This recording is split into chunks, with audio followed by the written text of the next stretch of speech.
खुलुमबाय बड'लेण्ड रादाब नायगिरि बयनिसिमबो फुंबिलिनि गोजोन हामलायथि बावहरबाय। दिनै 19 फेब्रुआरि 2025 इं मायथाइनि सानसेनि पान्जाबमुथियाव थानाय राशिफोरखौ फरायथिनो लाबाय।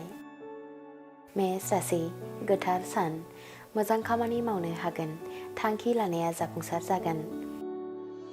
वृष राशि सुथुर जामगोन, खैफोदनिफ्राय बारग'नो हागोन, मोजां सम बारहोनो हागोन। मिथुन राशि देहायाव सानाय सुनाय जानो हागौ, जानाय लोंनायाव सांग्रां थानांगोन, जेंना नुजाथिनो हागौ।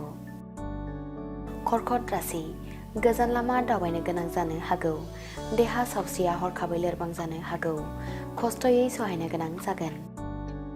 सिंह राशि बायदि मोजां खाबु मोनगोन, गिदिर सुबुंफोरजों खामानि मावनो हागोन, गोसोखौ गोजोन मोनगोन। कन्या राशि आंगो लोगोआनो खैफोदाव खोख्लैनो हागौ, फिसा बाथ्रानि थाखाय सुथुर जागोन, गोसो गोरोबलायनाय नङा। तुला राशि गोसो थोनायखौ नखराव बुंथिनानै लानो हागोन, साननाय लुबैनाया जाफुंगोन, बयजोंबो गोरोबनानै थानो हागोन। वृश्चिक राशि दाय मावनानै साजा मोननो हागौ, फरायसाफोरनि थाखाय गाज्रि सान, सानै हयै आगान सुरनाया गाहाम। धनु राशि रां रुफा आरजिनानै लानो हागोन, फालांगियाव मुलाम्फा जासिगोन, गाहाम सान। मकर राशि गोथार सान, थांखियाव सहैनो हागोन, बिमा बिफानि मुंखौ गोसारहोनो हागोन।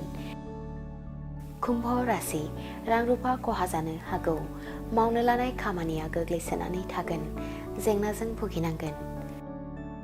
मीन राशि साननाय लुबैनाया फैमाल जागोन, गोसोखौ हमथानानै सोलिनांगोन, गावनि सायाव फोथायनाय थानांगोन।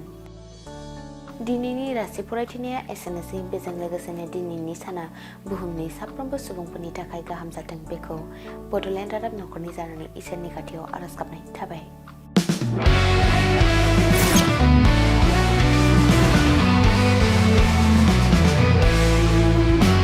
नोंथांनि जिउआव जायखिजाया खामानियावनो हेंथा नुजाथिदों नामा? गोब्राब नाजासेयावबो जिउआव जाफुंसारनायखौ मोननो हायाखै नामा? जुदि नोंथाङा बेफोर बायदि जेंनाफोरजों मोगा-मोगि जानांदोंब्ला बे खेबनिफ्राय जिंगासिनांगौ गैलिया। मुलुग दरबाराव तन्त्र मन्त्रनि थाखाय बयनिख्रुइबो मुंदांखासिन थावनियानो जादों मायां। मायांखौ साधु बिद्यानि रायजो होननानैबो मिथिनाय जायो। बे मायांनिफ्रायनो तान्त्रिकनि सोलोंथाइ लानानै फैदों मुंदांखा रबि कबिराजआ। बिथांनिफ्राय नोंथाङा नोंथांनि जिउनि गासिबो रोखोमनि जेंना जेंसिफोरखौ सुस्रांनानै लानो हागोन।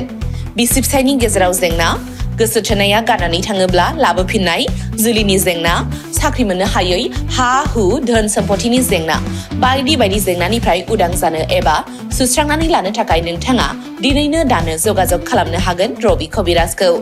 रबि कबिराजखौ जगाजग खालामनो थाखाय मबाइल नाम्बार 7099193841 एबा 7086047381 आव कल खालामनो हागोन।